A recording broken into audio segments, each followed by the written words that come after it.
వట్టి నాస్తికుడిలో ఉన్నాడు. భగవంతుడు అన్న గౌరవం లేదు, భజనలన్న గౌరవం లేదు.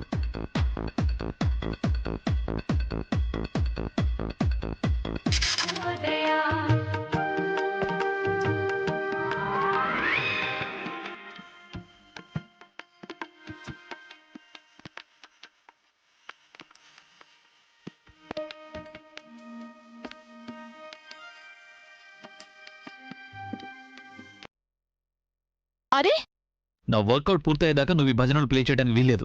ఎందుకు? ఎందుకంటే నేను చెప్తాను కాబట్టి. నేను చెప్తున్నాను, ఇప్పుడు భజన వినాల్సిందే.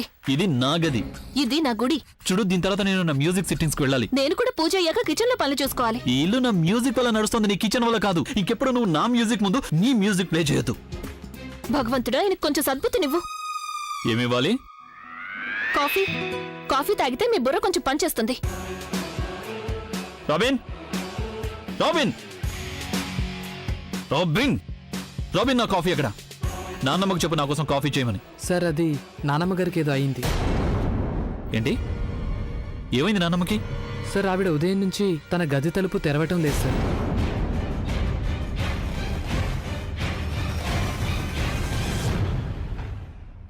నానమ్మా, నానమ్మా, నానమ్మ తలుపు తెరవు. నానమ్మా, అనియా, ఏమైంది?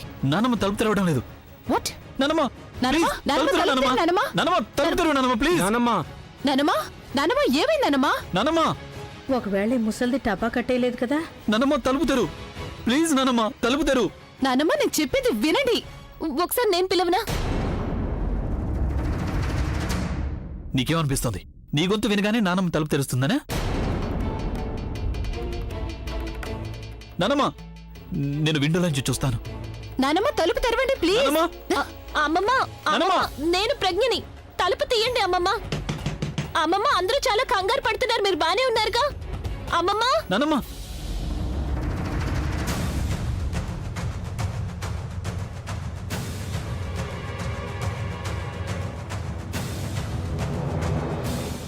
అనయ్య, నానమ్మ. నానమ్మ, ఏం కాలేదు, నేను బానే ఉన్నాను. నానమ్మ, నేను ఇందాక నుంచి పిలుస్తున్నాను కానీ నువ్వు నాకు జవాబు ఇవ్వలేదు. కానీ ప్రజ్ఞ ఒక్కసారి నేను పిలిచింది, నువ్వు వెంటనే. నానమ్మ, నువ్వేం మాట్లాడవేంటి? నాకు నీ గొంతు అస్సలు వినిపించలేదు. అలాగే ఇంకెవరి గొంతు కూడా వినిపించలేదు. నాకు ప్రజ్ఞ గొంతు వినిపించింది, అందుకే తలుపు తీశాను. ఇక ఈ రోజు నుంచి నాతో ఎవరు మాట్లాడకూడదు. ఎవరికైనా నాతో మాట్లాడే పనుంటే వాళ్ళు ప్రజ్ఞతో చెప్పొచ్చు. తను వచ్చి నాతో చెప్తుంది. అమ్మమ్మ, అసలు మీరేమంటున్నారు? మీరెవరితోనూ మాట్లాడను అంటే ఎలా కుదురుతుంది?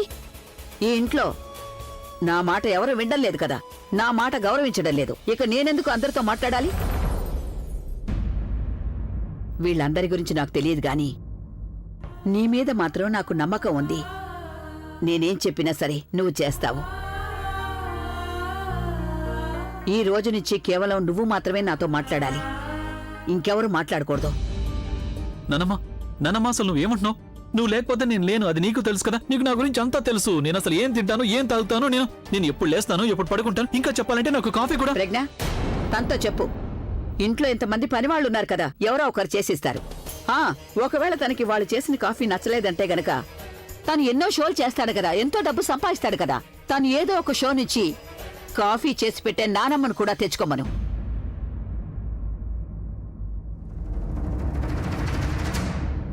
అన్నట్టు ప్రజ్ఞ, ఈరోజు నేను ఈ ఇంట్లో భజన పాటలు విన్నాను. ఆ పాటలు ఇంట్లో ఎక్కడి నుంచి వినిపించాయి? నానమ్మ, నా గదిలోంచే. ప్రజ్ఞ, తన అబద్ధాలు ఆడద్దని చెప్పు. నానమ్మ, నేనెందుకు అబద్ధం చెప్తాను? అయినా నువ్వు అలాగే నిలబడి నా మొహం చూస్తావేంటి? చెప్పొచ్చు కదా నానమ్మకి మన గదిలోంచే వచ్చాయని. అమ్మమ్మ, ఆయన నిజమే చెప్తున్నారు. భజన పాటలు మా గదిలో నుండి వినిపించాయి మీకు.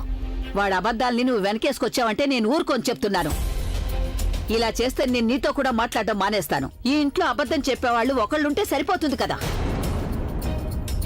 కానీ ఇదే నిజం. నేనే ఆ భజన పాటల్ని పెట్టాను, ఎందుకంటే నేను పూజ చేసుకుంటున్నాను. సరే, మీరు విశ్రాంతి తీసుకోండి, నేను మీకోసం హారతి తీసుకొస్తాను.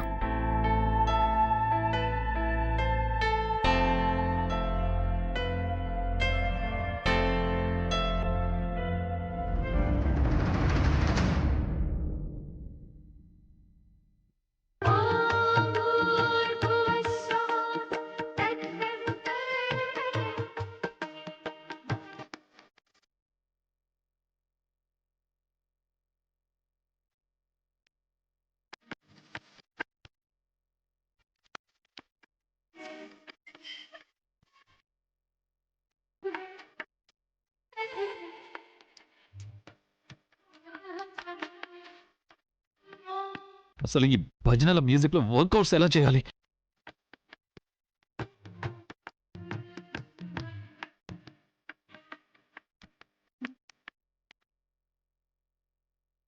ఎందుకు నవ్వుతున్నావు?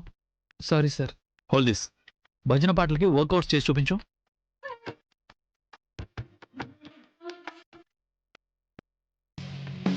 సారీ సార్, నాకు రావటం లేదు. అవుట్. Give here.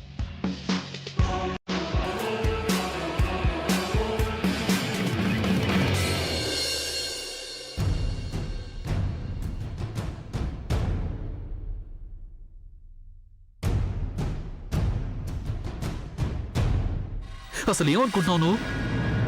ఇలా జరుగుతుంటే నీకు చాలా సంతోషంగా ఉంది కదా? ఏం చెప్పావు నువ్వు అసలు నాన్నమ్మకి? తను నాతో మాట్లాడటం కూడా మానేసింది. నీకు తెలుసు కదా, నీకు తెలుసు కదా నాన్నమ్మ అంటే నాకు ఎంత ఇష్టమో నీకు తెలుసు కదా. మొట్టమొదటిసారి నాన్నమ్మ నాతో ఈ విధంగా మాట్లాడింది. మా నాన్నమ్మని, నా పాటల్ని ఇక్కడ దాచుకుంటాను నేను నా మనసులో. కానీ ఈరోజు నాన్నమ్మ నాతో ఈ విధంగా మాట్లాడేసరికి ఈరోజు మొదటిసారి నాకు ఇక్కడ నొప్పిగా అనిపించింది. చిన్నప్పటి నుంచి ఈ రోజు వరకు నాన్నమ్మ నా మీద ఎప్పుడు కోప్పడలేదు. కానీ ఎప్పుడైతే నువ్వు నా జీవితంలోకి వచ్చావో అప్పటి నుంచి నీకు నా మీద పగ తీర్చుకోవాలనుంది కదా, అయితే తీర్చుకో. కానీ ఒకవేళ నువ్వు మా నాన్నమ్మని నాకు దూరం చేయడానికి ప్రయత్నించావంటే అప్పుడేం చేస్తారు మీరు? ఇంకా కష్టపెడతారా నన్ను? అయినా పగ నేను మీ మీద కాదు, మీరే నా మీద తీర్చుకుంటున్నారు. నేను అమ్మమ్మతో ఏమీ చెప్పలేదు, ఎందుకంటే నేను అలా ఎప్పటికీ చేయలేను. నాకు ఎవరినైనా సరే కలపడం మాత్రమే వచ్చు. నేను తప్పకుండా ఒప్పుకుంటాను అమ్మమ్మ నా కారణంగానే మీతో ఇలా మాట్లాడుతున్నారని. నాకిది కూడా తెలుసు, మీకు అమ్మమ్మ అంటే ఎంతో ఇష్టం, ఆవిడ్ని ఎంతగానో గౌరవిస్తున్నారని. అమ్మమ్మ మీతో ఈ విధంగా మాట్లాడి ఉండాల్సింది కాదు. ఆవిడ అర్థం చేసుకొని ఉండాల్సింది. ఈ విధంగా మాట్లాడితే మీ మనసుకి ఎంతో కష్టం కలుగుతుందని.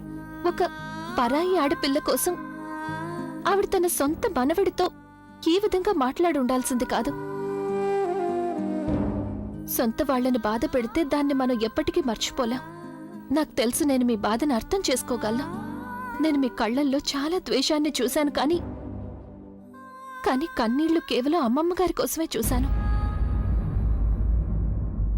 నాకు తెలుసు మీరు అమ్మమ్మ గారిని ఎంతగా ప్రేమిస్తున్నారో.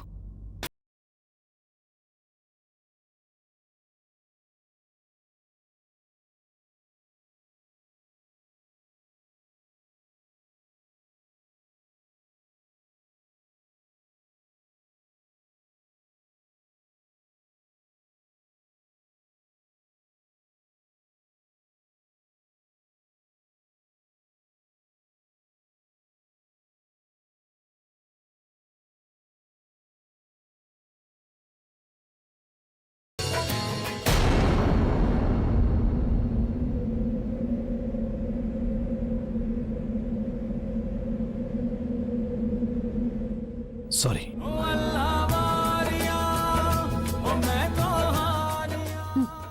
నేను అమ్మమ్మతో మాట్లాడొస్తాను.